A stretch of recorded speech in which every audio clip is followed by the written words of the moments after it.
Okay, all right. तो हम conglomerate integration की बात कर रहे थे। मेरी बात सही आ रही है?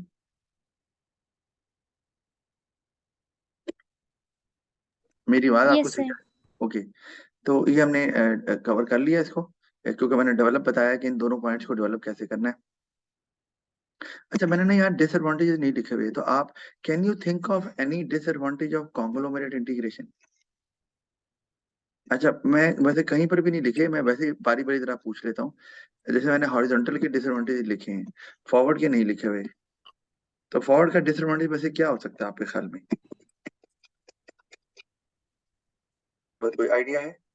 कोई ज़हन में बात आती है क्या डिसएडवांटेज हो सकता है अगर लिखना ही पड़ जाए तो? Sir lack of experience in the other business. Very good, बिल्कुल सही आपने कहा है ये। लैक ऑफ एक्सपीरियंस, हम ये lack of sir lack experience. Of experience in the other business. हाँ, इन सर अदर। आपकी आवाज वापस से चली गई है, आपकी आवाज नहीं आ रही। मेरी बात आपको नहीं आ रही अभी? आपको मेरी बात नहीं आ रही, राइट? अच्छा, ओके ओके ओके। जी सर बहुत ज्यादा अटक रही है। अच्छा, एक मिनट, जस्ट अ मिनट। बात नहीं, टेक्नोलॉजी होती है तो फिर साथ में ये प्रॉब्लम तो आ ही जाती है। अच्छा, तो आपने कहा lack of experience in in the other business, या इन द अदर बिजनेस। अच्छा, अब जैसे कि आप इसमें बता भी सकते हैं कि अगर कोई मैन्युफैक्चरिंग बिजनेस है, ठीक है, lack of experience in the other business. एक मैन्युफैक्चरिंग बिजनेस है तो उसमें आपकी जॉब थोड़ी स्किल्ड नेचर की है, टेक्निकल है। But when it comes to retailing, तो वहां पर आपकी जॉब हो जाती है थोड़ी डिफरेंट नेचर की। उसमें you have to interact with the customer, तो आपकी कम्युनिकेशन अच्छी होनी चाहिए, personality, you you need to look professional. Factory में तो जरूरी नहीं है ना कि आपको प्रोफेशनल होने की, वहां कौन सा कस्टमर ने आना है, तो उस लिहाज से डिफरेंट एबिलिटीज आर रिक्वायर्ड। तो वही मैं लिख रहा हूँ, ए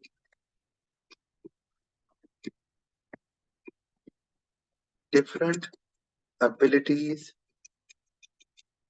ये आप ऐड कर लो ना, नहीं लिखा हुआ, different abilities are required in manufacturing and tertiary sector. तो ये मैं इसको फॉर एग्जांपल के तौर पर लिख लेता हूँ। For example, different abilities are required in manufacturing and tertiary sector। ठीक है, और आगे मैं लिख सकता हूँ जैसे कि टेक्निकल टेक्निकल वर्सेस मार्केटिंग। ठीक है, तो ये होता है technical skills versus marketing skills, क्योंकि वहां मार्केटिंग स्किल्स ज्यादा काम करेंगी टर्शरी में, क्योंकि आपको you need to convince the customer to buy the product. तो you need to be polite, you need to be soft, you need to be welcoming to the customer। तो इस तरह से ये डिफरेंट स्किल है। अच्छा, ये तो क्या जी वर्टिकल वाली बात। अच्छा, एक ये, अच्छा ये तो हमने एक तो बना ही दिया है, चले चले, एक भी अगर बना दिया तो काफी है। इसी तरह अगर मैं बात करूं बैकवर्ड की, तो उसमें भी यही चीज आ जाती है ना, डिसएडवांटेज में आ जाएगी ना, क्योंकि अगर बैकवर्ड में जा रहे हैं तो वहां पर भी ये वाला प्रॉब्लम आ सकता है। तो मैं यही वाला जो पॉइंट है वो यहाँ नीचे भी लिख देता हूँ, कोई कोई बात नहीं है ऐसी। अच्छा, और इसी तरह अगर हम डाइवर्सिफिकेशन में जाएं, तो डाइवर्सिफिकेशन में भी जो है वो ये वाला पॉइंट इस्तेमाल होता है, लेकिन इसमें तो बिजनेस ही डिफरेंट है। तो स्किल्स की बात समझ आ रही है, लेकिन कॉन्ग्लोमेरेट इंटीग्रेशन में आप हो सकता है कि दूसरे बिजनेस को हैंडल ही ना कर पाए, और उसका इम्पैक्ट जो है वो आपके बिजनेस पे भी आ जाए, क्योंकि दोनों में जो है ना वो सेम नाम, सेम ब्रांड का इस्तेमाल हो रहा है। तो डिसएडवांटेजेस, अगर मैं इसके कॉन्ग्लोमेरेट की बात कर लें, तो इसमें क्या आ जाएगा जी हमारे पास कि स्किल तो छोड़ दो, यहाँ हम कहेंगे मे not have the experience of that industry. तो आप उसको मैनेज ही नहीं कर पाएंगे, स्किल तो दूर की बात है। hence unable to manage it। ठीक है।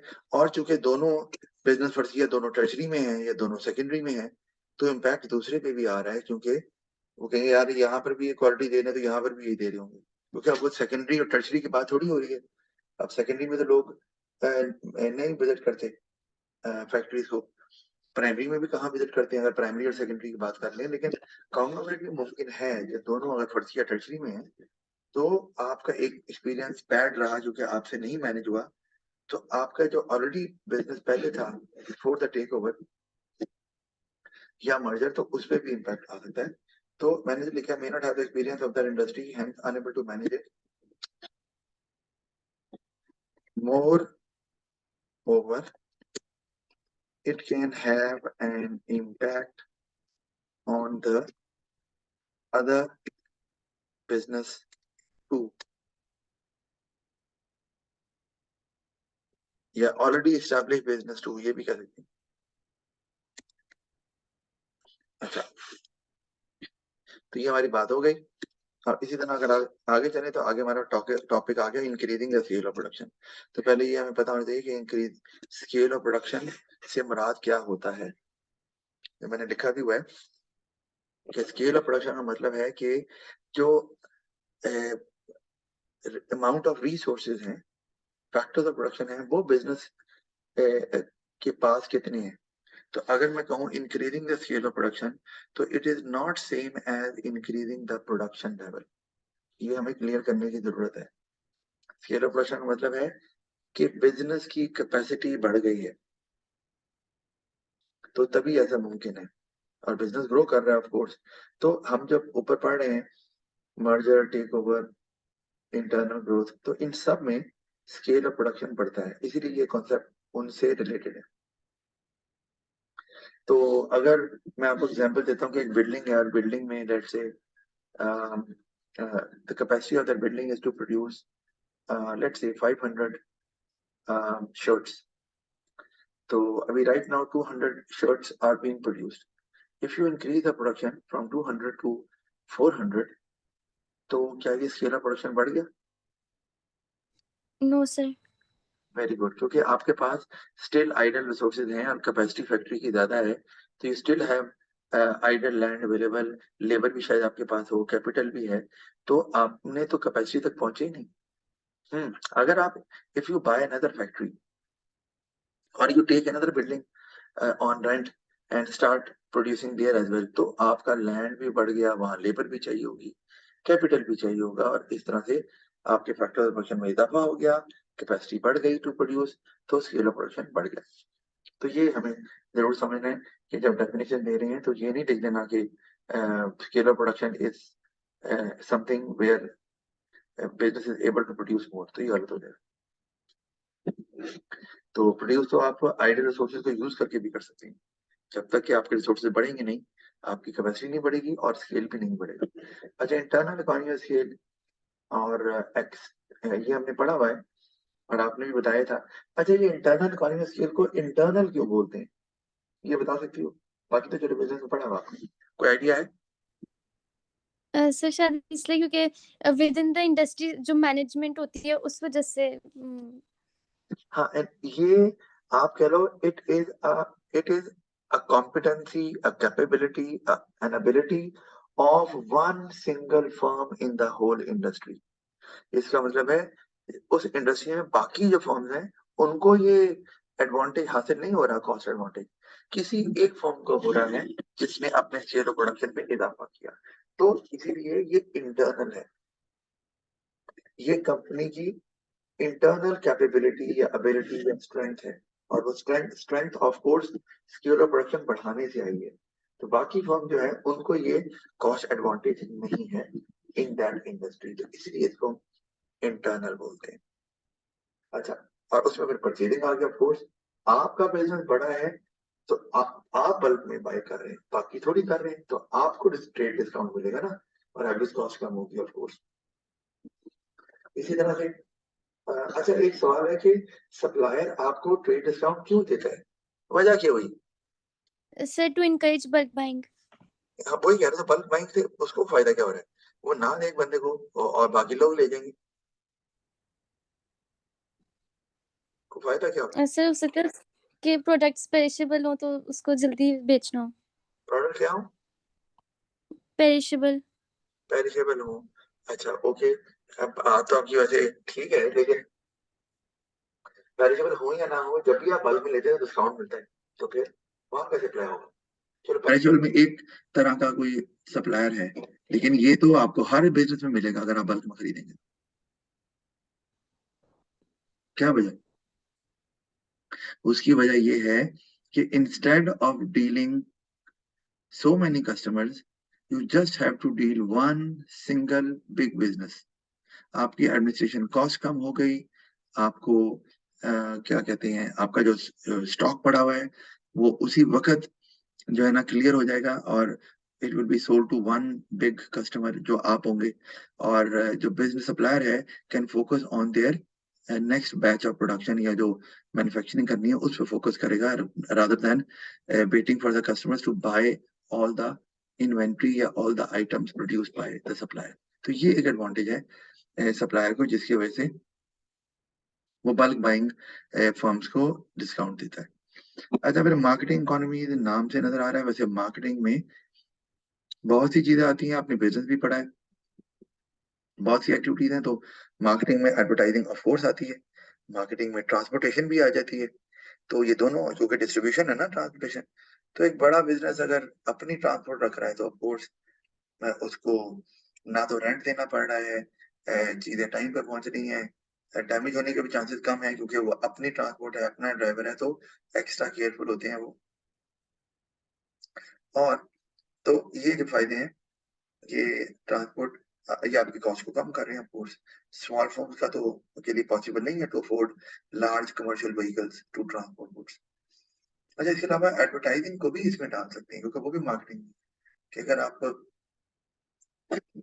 फर्स्ट किया कोई एडवर्टाइजिंग स्पेस बाय कर रहे हैं न्यूज़पेपर में फॉर एग्जांपल, तो अगर आप ज्यादा बड़ी स्पेस एडवर्टाइजिंग की बाय करेंगे तो आपको एडवर्टाइजिंग कॉस्ट कम पड़ेगी, क्योंकि वो जो न्यूज़पेपर एजेंसी है या जो भी न्यूज़पेपर की कंपनी है, वो आपको ऑफर कर देगी डिस्काउंट वहां पर भी।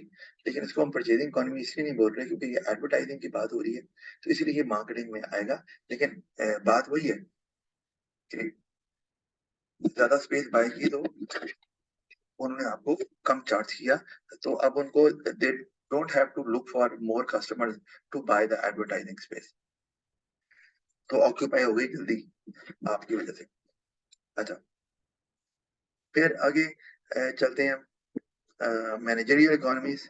अच्छा, एक ये देखो ना, हमने कहा ये भी कि ट्रांसपोर्टेशन की बात, मैंने कहा गुड्स डैमेज नहीं होंगी। तो अगर तो वो कोई एक्सटर्नल ड्राइवर है, एक्सटर्नल व्हीकल है, तो उसमें तो वो कह सकते हैं जनाब रोड खराब थी, क्या करें जी, ऐसे ही होता है, तो उसमें फिर वो बॉदर नहीं करते, इशू बन जाता है। अगर आपका ड्राइवर आपका, तो फिर ऑफ कोर्स वो ड्राइवर को पता है कि भाई I get salary from that business, so I need to be extra careful. वरना तो वो जो ड्राइवर होते हैं दूसरी कंपनी के, उनको आपसे थोड़ी सैलरी मिल रही होती है, तो उतने केयरफुल शायद वो नहीं होते। अच्छा, आगे चलते हैं तो मैनेजरियल इकोनॉमी, जैसे आपने अक्सर ना कमर्शियल व्हीकल पे ये देखा होगा, ये लिखा हुआ हाउ एम आई ड्राइविंग, और नीचे नंबर लिखा होता है, कभी गौर किए? जी सर। क्या मतलब होता है इसका? इसका मतलब क्या है, क्यों लिखा होता है वैसे ही? सर पता नहीं। नहीं पता, वो इसलिए लिखा होता है, वो कंपनी वालों ने लिखवाया होता है जिनकी व्हीकल्स होती हैं, कि भाई अगर तो ये ड्राइवर रैश ड्राइविंग कर रहा है और सही से नहीं कर रहा, तो नीचे नंबर लिखा है, फोन करके हमें कंप्लेन कर दें। तो ऑफ कोर्स फिर ड्राइवर को भी इंसान का बच्चा बनना पड़ेगा ना, तो फिर वो सही चलाएगा तो एक्सीडेंट भी नहीं होगा, चीजें डैमेज भी नहीं होंगी। ये है। ठीक है, तो आपको कभी कोई ऐसा नजर आए हाउ एम आई ड्राइविंग लिखा हुआ और वो इंसान का बच्चा ना लग रहा हो आपको, तो आप नीचे लाजमी नंबर दिया होता है, उस पर कॉल कर लें, करके कंप्लेन कर दें, तो फिर वो खुद ही ठीक हो जाएगा। ठीक है जी। अच्छा, तो ये भी आ रहा है ना, तो जाहिर बात है जो कंपनी है जिसने सैलरी देनी है वो तो फिर एक्शन लेगी, तो फिर ड्राइवर जो है ना वो एक्स्ट्रा केयरफुल हो जाते हैं। अच्छा, फिर managerial economy, large firms are able to hire experience qualified and expert managers. ये आपको समझ आती है, हमने पढ़ा हुआ है। तो ये ना अब जाहिर बात है महंगे तो पड़ते हैं, स्मॉल बिजनेसेस उनको नहीं रख सकते, लार्ज बिजनेसेस उनको अफोर्ड कर लेते हैं, फाइन, लेकिन उनको रखते क्यों है? मतलब अफोर्ड कर सकते हैं तो इसलिए रख लेते हैं खाली, वजह क्या है बताओ? सर क्योंकि वो रिसोर्सेज एफिशिएंटली यूज करेंगे ना। यानी कि एक तो ये कि they will be able to manage large number of workers या अदर रिसोर्सेज आसानी से। मतलब ये कि although they will charge a high salary, but the benefit they'll give in terms of reduction in cost will be huge, far more than the salary they will get from the company. और resources को waste नहीं होने देंगे, दे allocate the resources in a way in which they are the most suitable, तो उससे भी productivity resources की बढ़ेगी। हर वर्कर को वो काम असाइन कर रहे हैं जिसमें वो ज्यादा अच्छा है। तो ये मैनेजर जो होते हैं एक्सपीरियंस वो बेहतर जानते हैं, तो कॉस्ट सेविंग वो बहुत कर लेते हैं। लेकिन स्टार्ट में पैसे तो देने होते हैं ना, तो वो लार्ज बिजनेस तो दे देते हैं, बाद में फिर मैनेजर जो है ना वो पे ऑफ भी करते हैं उनको, इस तरह से बेनिफिट देके कॉस्ट कम करके। फिर टेक्निकल इकोनॉमीज को अगर देख लें तो ये भी पता ही है, मशीन ऑफ कोर्स महंगी होती हैं, तो स्मॉल बिजनेस अफोर्ड नहीं करते, लार्ज बिजनेसेस बाय कर लेते हैं। सेटअप कॉस्ट तो ज्यादा होती है, लेकिन लेटर ऑन आप वेज कॉस्ट को भी अवॉइड कर लेते हैं क्योंकि fewer worker will be required. और मशीन जो है वो they are far more productive than workers because they are less likely to make mistakes, उनकी प्रेसिजन ज्यादा होती है, और they can work 24 hours a day, they do not require rest time वगैरह वगैरह। तो इससे टाइम तो बचता ही है, कॉस्ट भी कम होती है, और कॉस्ट कम होना आपको बताना जरूरी है क्योंकि हम इकोनॉमी ऑफ स्केल की बात कर रहे हैं। फिर हमारे पास फाइनेंशियल इकोनॉमी ऑफ स्केल, ये भी हमने पढ़ा हुआ है कि आप अगर फर्ज किया बैंक से लोन लेते हैं, तो चूंकि एक बड़ा बिजनेस है तो वो सिक्योरिटी ऑफर कर सकता है, तो बैंक के लिए रिस्क कम हो जाता है, वो आपसे कम इंटरेस्ट रेट चार्ज करता है। तो वो बिजनेसेस जो छोटे हैं या जिनके पास सिक्योरिटी उतनी ऑफर करने के लिए नहीं है, तो उसमें रिस्क ज्यादा है, तो या तो लोन मिलता नहीं है, या मिलता है तो हाई इंटरेस्ट रेट पे मिलता है, ताकि बैंक जो है वो हायर इंटरेस्ट रेट से एटलीस्ट अपनी कॉस्ट को जल्दी से जल्दी कवर करे। और फिर रिस्क बेरिंग है, तो रिस्क बेरिंग क्या है कि जब एक बिजनेस लार्ज स्केल पे ऑपरेट करते हैं, तो वो नॉर्मली वैरायटी ऑफ प्रोडक्ट्स में डील करते हैं। जैसे मैंने ये आपको पी एंड जी की एग्जांपल दी है, ये it's a gigantic company working in Pakistan for many years, और अमेरिका बेस्ड है, और डिटर्जेंट सोप्स फूड आइटम पता नहीं, मतलब आप you name it, her product में ये हर कैटेगरी के प्रोडक्ट्स में ये मौजूद है। तो उसका फायदा ये होता है, वही मैंने लिखा हुआ पैम्पर्स एरियल वगैरह आपको एग्जांपल दी है। तो उसका फायदा ये होता है कि अगर वही एक प्रोडक्ट से अगर आपको थोड़ा सा ओवर डिपेंडेंसी नहीं होती, आपका रिस्क स्प्रेड हो जाता है, वही बात ना, किसी एक प्रोडक्ट से अगर थोड़ा सा नुकसान हो रहा है तो दूसरे से कवर अप हो जाता है, तो ओवरऑल आपकी जो कॉस्ट है वो बढ़ती नहीं है, कम रहती है। हमें यहाँ रिस्क क्यों? क्योंकि आप जो है वो आपके अपने रिसोर्सेज को आइडल नहीं रहने देते। मतलब अगर किसी चीज की डिमांड नहीं भी है तो आप दूसरी प्रोडक्ट्स बनाना शुरू कर सकते हैं जिनकी डिमांड ज्यादा है। तो रिसोर्सेज जब आइडल नहीं बढ़ेंगे तो कॉस्ट नहीं बढ़ेगी और कमी रहेगी। वरना तो वर्कर्स को आप पे कर रहे हैं, काम कोई नहीं कर रहे, बिल्डिंग का रेंट दे रहे हैं, इस्तेमाल कोई नहीं कर रहे, तो वो फिर आपको प्रॉब्लम नहीं होती अगर किसी एक की डिमांड कम भी हो जाए, रिस्क तो कम होता ही है। आगे हमारे पास एक्सटर्नल आ गया। अच्छा, ये हम इसको करते हैं, लेकिन आप मुझे बताओगी एक्सटर्नल इकोनॉमी स्केल। अच्छा चले इसको ना अगली क्लास में ही कर लेते हैं। Okay fine. अब वो जो असाइनमेंट दी है वो आप कर लीजिएगा।